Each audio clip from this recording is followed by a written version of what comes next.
నమస్తే అండి మీ Gopi welcome back to our channel. ఈరోజు మనతో వచ్చేసరికి high court advocate and political analyst Prashant గారు మన ముందున్నారు. సార్ నమస్తే సార్. నమస్తే. సార్, కవిత లిక్కర్ స్కామ్ అనేది ఒక పెద్ద ప్రపంచం అని చెప్పుకోవచ్చు. అదేవిధంగా ఢిల్లీ సీఎం కూడా ఆ లిక్కర్ స్కామ్లో అరెస్ట్ అయ్యారు. ఈ భాగంలో ఆ ఢిల్లీ లిక్కర్ స్కామ్ అరెస్ట్ అయిన ఆ సీఎం ఎవరైతే ఉన్నారో అతని మీద ఒక థ్రెడ్ అటాక్ అయితే జరగబోతుందని కొన్ని వార్తలతో వస్తున్నాయి. అతని మీద మర్డర్ అటాక్ జరగబోతుందని, అదేవిధంగా ఆ కవిత గారి మీద ఒక అటాక్ జరగబోతుంది కొన్ని వార్తలతో వస్తున్నాయి. ఇది ఏ మేరకు వాస్తవం అని చెప్పారు? అంటే ఇప్పుడు ఇది జైల్లో ఉన్న ఖైదీని చంపడం అనేది మనకు అనాదిగా వస్తుంది.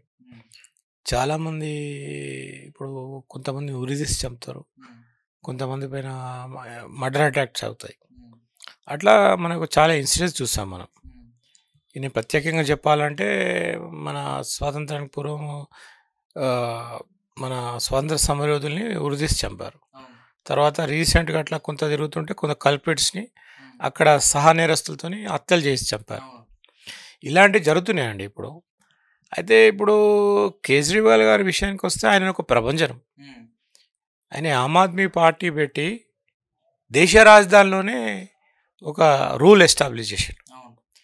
ప్రాంతీయ పార్టీకి అంటే ఒక గౌరవం, జాతీయ పార్టీలు భయపడే ఒక స్థాయికి తీసుకొచ్చిన వ్యక్తి ఆయన కేజ్రీవాల్ అంటే.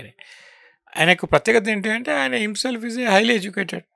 ఆయన ఒక సివిల్ సర్వీసెస్ బ్యాక్గ్రౌండ్ నుండి వచ్చిన ఆయన.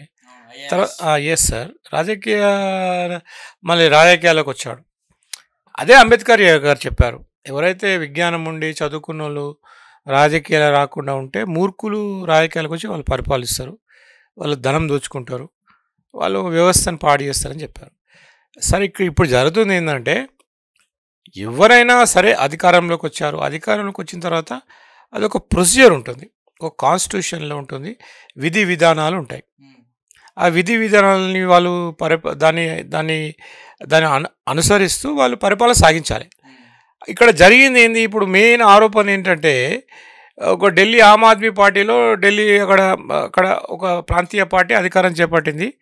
అక్కడ ఒక పాలసీ, ఒక విధానం, ప్రభుత్వ విధానంలో స్వార్థానికి పాల్పడి వాళ్ళకు అనుగుణంగా ఈ లిక్కర్, ఈ మద్యం పాలసీని మార్చేసి దాంట్లో వ్యాపారాన్ని తీసుకొచ్చి డబ్బులు లూటీ చేసారు అనే ఆరోపణల పైన ఈడీ అధికారులు అటాక్ చేసి దాన్ని దర్యాప్తు స్థాపించి దాదాపు ఒక 2 సంవత్సరాల నుండి సీరియస్గా దాని మీద ఇన్వెస్టిగేషన్ జరుగుతుంది.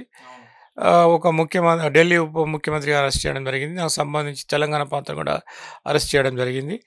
దాని తర్వాత దాని ఇంకా మూలాలకు వెళ్తే మన తెలంగాణ రాష్ట్రానికి చెందిన కవిత గారి ప్రాముఖ్యత ఉందని గుర్తించి ఆమెను కూడా విచారించి తర్వాత కంప్లీట్గా ఆమె పాత్ర కూడా ఉంది అని నిర్ధారణ చేయడం జరిగింది. ఇప్పుడు కవిత గారు మీకు తెలుసు, ఆమె జైల్లోనే ఉన్నారు. హైదరాబాద్కి ఫ్యామిలీకి దూరమే ఆమె జైలు జీవితం గడుపుతున్నారు. ఆమె పైన ఆరోపణలు ఉన్నాయి. ఇప్పుడు ఈడీ గారు సాక్ష్యాధారాలతో సహా ఈడీ అండ్ సిబిఐ కాంబినేషన్లో ఇన్వెస్టిగేషన్ జరిగింది. ఎంత పగడ్బందీగా జరుగుతుంది, వాళ్ళు ఎంత సాక్ష్యాలను సేకరించుంటారు, దానిపైన జరుగుతుంది. ఎంతమంది న్యాయ కోవిదులు కూడా కవిత గారి పక్షాన పోరాడినా, వాదనలు వినిపించినా, పిటిషన్స్ వేసినా కూడా ఆమెకి బెయిల్ తీసుకురావడం జరగలేదు.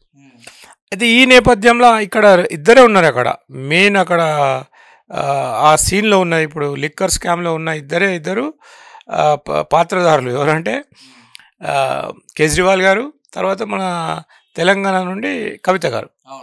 అంటే కేజ్రీవాల్ గారు స్టాచ్యూర్ వేరు కదండి, ఆయన ఒక స్థాయి, ఆయన ఒక సీఎం, ఆయన డిఫరెంట్. కవిత గారు డిఫరెంట్గా, ఆమెకు అసలు ఎక్స్పెక్ట్ చేయని ఆ క్రిమినల్ అక్యూజేషన్లో షీ బీన్ టేకింగ్ పార్ట్. నేను అనాలి, ఆమె గురించి ఏం చెప్పలేను, అట్లా జరిగిపోయింది ఆమెకు. ఇప్పుడు ఆమె ఫేస్ చేస్తుంది. ఇప్పుడు తెలంగాణ ప్రజలు కానివ్వండి, భారతదేశ వ్యాప్తంగా కానివ్వండి, అన్నీ ఆమె అక్యూజేషన్ ఉంది. ప్రతిరోజు ఆమె కోర్టుకు అటెండ్ కావడం, ఒక సామాన్య అక్యూజ్ లాగా ఆమె పోవడం రావడం జరుగుతుంది. అక్కడ ఢిల్లీలో జరుగుతుంది. మీడియా పుణ్యాన్ని మనం లైవ్ చూస్తున్నాం, అది డిస్టెన్స్ మనకు తెలుస్తలేదు, తెలంగాణ ప్రజలు కూడా చూస్తున్నారు. ఇక్కడ ఏంటంటే అండి, ఇప్పుడు అవి ఆల్రెడీ వాళ్ళకి సంబంధించిన బోయినపల్లి అతన్ని అరెస్ట్ చేశారు అక్కడ, మన తెలంగాణ రాష్ట్రం నుండి కూడా. ఇప్పుడు ఆంధ్రప్రదేశ్ నుండి కూడా ఈ కనెక్టెడ్ నెక్సెస్ ఉన్న వ్యక్తులు కేసులోకి వచ్చారు. ఆ ప్లాట్ఫామ్తోని ఆ క్యూస్తోని ఈ ఇన్వెస్టిగేషన్ చేస్తుంటే కవిత గారి పైన ఉన్న ఆరోపణలన్నీ అవన్నీ ప్రూవ్ అవుతున్నాయి. పక్కా ప్రూవ్ అవుతున్నాయి కాబట్టి ఆమెకు బెయిల్ వచ్చే అవకాశాలు తగ్గిపోయినాయి. ఆమె చాలా శతవిధాల ప్రయత్నం చేసింది. అవును. వాళ్ళకు కూడా ప్రయత్నం చేశారు. అంటే ఇప్పుడు మనకు రాజ్యాంగంలో కొన్ని స్త్రీలకు కొన్ని ప్రత్యేక చట్టాలు ఉన్నాయి సిఆర్పిసిలో. అవన్నీ అన్ని విధాలుగా వాళ్ళ అడ్వకేట్స్ కూడా ట్రై చేశారు. తర్వాత రీసెంట్గా కవిత గారు వాళ్ళ అడ్వకేటు వాళ్ళ ఎగ్జామ్స్ ఒక పాయింట్ ఆఫ్ వ్యూలా వాళ్ళ బాబుకి జరుగుతుందనే దాని మీద వెళ్ళారు. కానీ అది కూడా ఆమెకు చాలా వ్యతిరేకంగా వచ్చింది. అంటే సార్ ఇప్పుడు కేజ్రీవాల్ని చంపాలనే ఆలోచన అసలు ఎందుకు వస్తున్నాయి అక్కడ? అంటే దీని వెనకమాల ఇంకా ఎవరున్నారు మీ నోటి ద్వారా? అంటే సార్ ఇప్పుడు ఒకటండి, నేను సూటిగా నేను ప్రభుత్వాన్ని కానీ మన భారత ప్రజలు కానీ ఒకటి చెప్తున్నాను. మన భారత రాజ్యాంగంలో సంకీర్ణ రాజకీయ వ్యవస్థ ఉంది.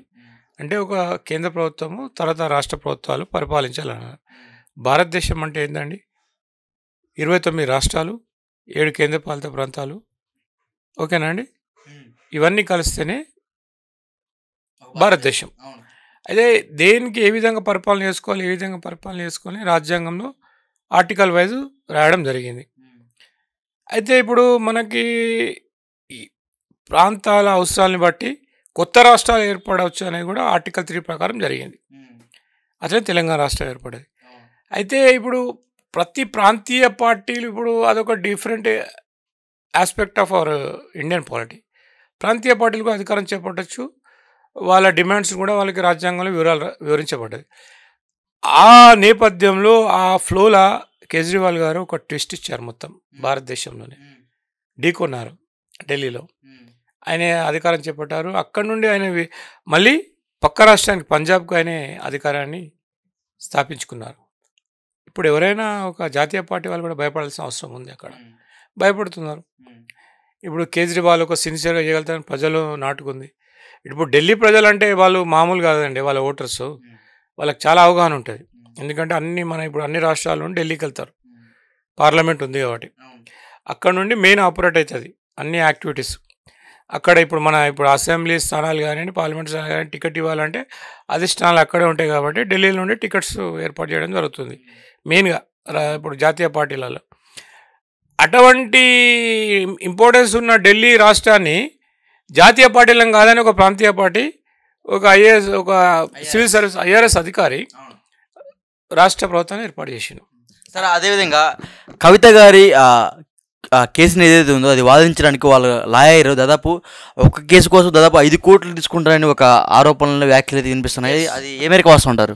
ఎస్, ఇప్పుడు చాలామంది ఢిల్లీలో చాలామంది కపిల్ సిబల్ అంటే చాలామంది నోటోరియస్ అడ్వకేట్స్ ఉన్నారండి. అప్పుడు రామ్ జెట్మాల్ అనే వాళ్ళు చాలామంది ఉన్నారు. అయితే వాళ్ళకు ఒకటి అది ఉంటుంది. అది అంటే దానికి ఇప్పుడు ఒక జస్ట్ మీరు ఫీజు విషయం అంటే చెప్తున్నా, మాకు కూడా ఒక న్యాయవాదుల చట్టం ఉంది. దాంట్లో కూడా ఎంత ఫీజు తీసుకోలేమో ఉంది. కానీ అక్కడ ఆ డిమాండ్ని బట్టి అక్కడ కేసుని బట్టి జరుగుతుంటుంది. అయితే ఇప్పుడు క్రోర్స్ కానీ వాళ్ళకు మనీ కాదు కదండి, వాళ్ళ లైఫ్ కావాలి, వాళ్ళ ఇంపార్టెన్స్ కావాలి. ఇప్పుడు ఎవరైనా ఏం ఆలోచిస్తారండి? డబ్బు బ్రతుకుంటే డబ్బు ఎప్పుడైనా సంపాదించుకోవచ్చు. నేను జైలుకి వెళ్ళి బయటకు రావాలని ఇప్పుడు కవిత గారు ఉంది. ఆమె ఎంతైనా ఫీజు ఇవ్వగలుగుతుంది.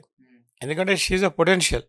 ఎవరో మీలాంటి వాళ్ళు నాలాంటి సామాన్యులు అంటే మనం ఫీజు ఇవ్వలేము, కానీ వాళ్ళు ఇవ్వగలుగుతారు. అది అక్కడ జరుగుతున్నది. అడ్వకేట్స్ కూడా అలాంటి టాలెంటెడ్ అడ్వకేట్స్ ఉన్నారు ఇప్పుడు మన దేశంలో. ఇక్కడ ఏంటంటే ఇది ఇట్స్ ఎ వెరీ, ఇప్పుడు నేను న్యాయ వ్యవస్థలో నేను చెప్పేది ఏంటంటే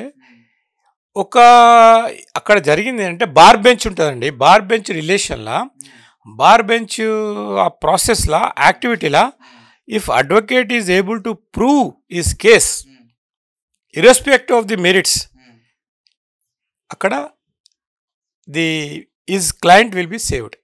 అట్లా వాళ్ళ క్లయింట్కి లాభం జరిగే అవకాశం ఉంది.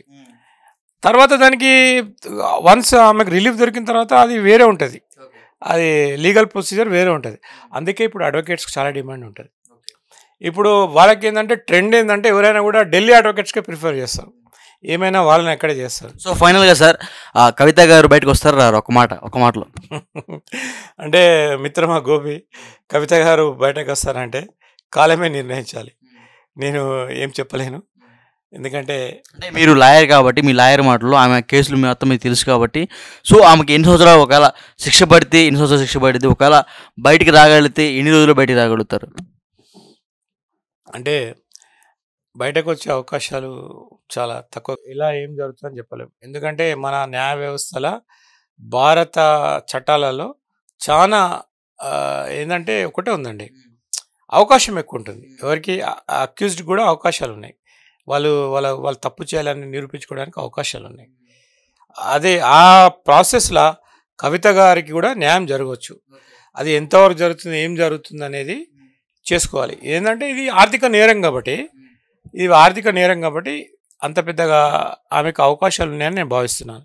ఇది ఒక పెద్ద దేశ ద్రోహము, ఒక టెర్రరిస్ట్ అటాక్ అయింది, చాలామందిని చనిపోయారు, ప్రాణ నష్టం జరిగింది. ఒక విషయం అంటే నేను చెప్పలేను, కానీ దాన్ని ఏ విధంగా వాళ్ళు ప్రూవ్ చేసుకుంటారు అనేది depends on their advocates and circumstance of the case. Okay sir, thank you sir.